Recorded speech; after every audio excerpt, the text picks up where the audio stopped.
Do you want to get better results from your landing pages, your opt-in pages and things like that? Well, there's a secret to doing that, and that is A/B split testing. Basically, what you're doing in A/B testing is you've got one version of the page that has one thing on it and another version of the page that has a different thing on it. So for example, you have a headline. Over here, you have a different headline. You then give 50% of your traffic to each and see which one gets a higher opt-in rate. That's very simply what A/B split testing is. Let me tell you about some of the things that I like to do when I split test. So the first thing I like to do is I like to start with opt-in pages, landing pages, same thing.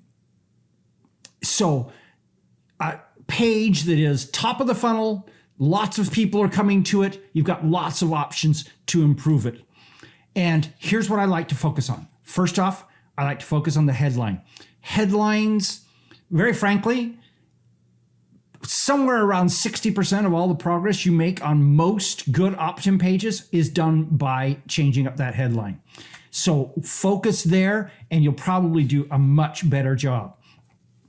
Oftentimes, what you're going to find is your subhead should be the headline. So let me just give you an illustration of this. So here's an opt-in page. You got a headline up here, you got a picture of your product, and then you've got this subhead here, maybe a few bullet points, and then down here you've got a button.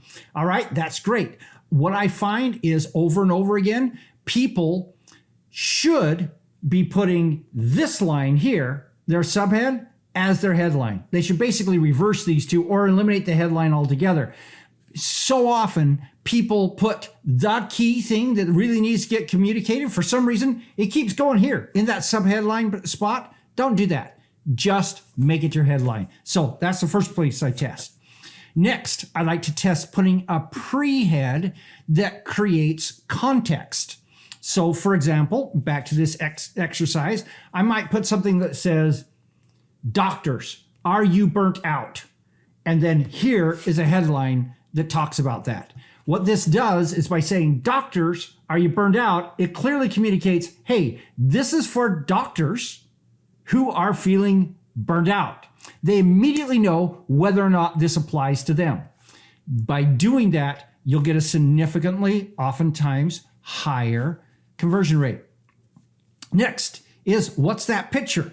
So back to our example, what's this picture right here?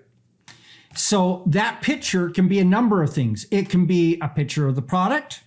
So it can be what they get. So a picture of the report or whatever, or it can be how they will be transformed. So sitting on a beach kind of picture.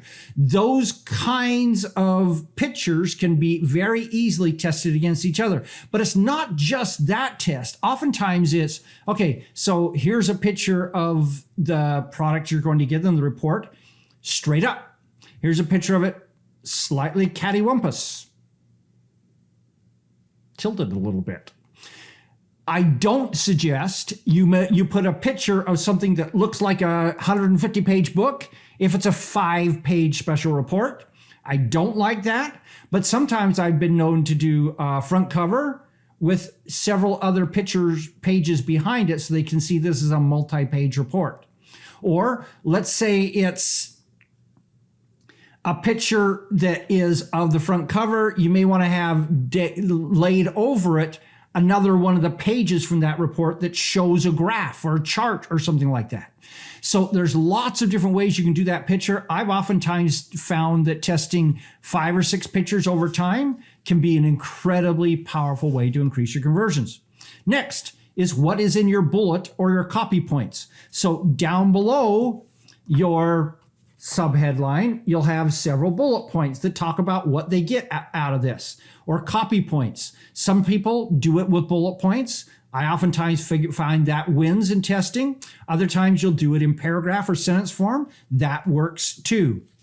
Next is button language. For some reason, people have all gotten into this. The language on the button is hugely important, and it is important, but it's not the first thing you test. It's like the 6th. So test those other things. They'll oftentimes get you significantly higher results, but button language is also important.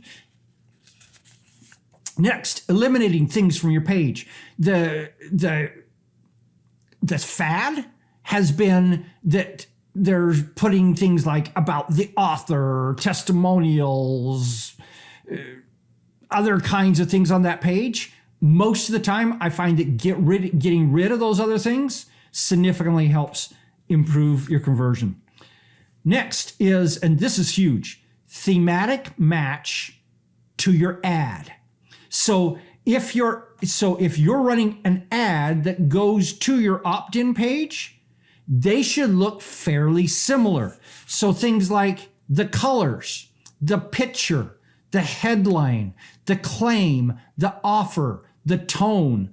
The closer you get in mimicking that between the two, the higher your conversion rate tends to be.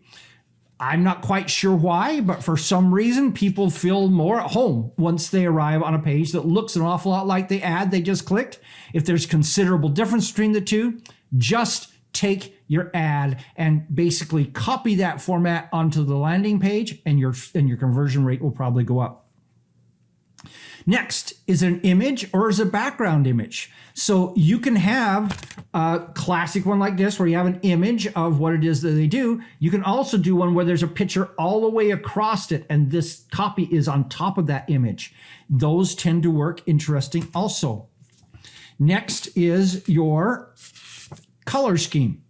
Astoundingly, it can considerably change your opt-in rate. Now, sometimes it's obvious changes, right? So if you've got something about meditation, you probably want more dreamy colors. If you're something that's business trust related, it's blues and dark greens and royal colors. If it's a kid-related product, you may want to have a fun set of colors, those kinds of things. Those are fairly obvious, but it's oftentimes that you'll just take and just sit down and say, okay, this ad's currently purple, I'm going to make it blue, and just take everything and make it in the blues color scheme. Or let's try dropping some green into this. Doing some of those things can do amazing things. Of course, this is a bigger picture, which is your offer right in the first place? Do people really want a report on this particular subject? Is it something that they really want? Oftentimes what I find is giving them less tends to get more. So if you promise them world peace, most people aren't going to opt in because they don't believe for free that they're going to get world peace. And so the more specific if you get, oftentimes the better off you'll be. And that's beautiful because if you've written a 50-page report, break it into 10 different opt-in incentives and do a separate opt-in page for each, with each one very specifically talking about a very specific solution. What you're looking to do here is to be and become conversion centric. You need to be focusing. In fact, I personally believe you should have somebody who spends at least half a day a week just focusing on improving your conversion rate. Do this. Do all these things we just talked about. Start testing them. Start them pretty much in the order that I talked about. Start with that headline, maybe put a pre-head above it, maybe take that subhead, put it up as your headline, work on the copy there, work on your picture, those kinds of things, and just move down that list. And pretty soon you're going to end up doubling, 5xing, maybe even 10xing your opt-in rate. This works with opt-in pages. It works with webinar sign-up pages. It works with all kinds of things. So I strongly encourage you to do this. Have you had experience A/B split testing? Have you got a project in mind that you want to do? Let me know. Tell me down in the comments and let's have a discussion about this. This is Don Crowther saying, just go do this stuff.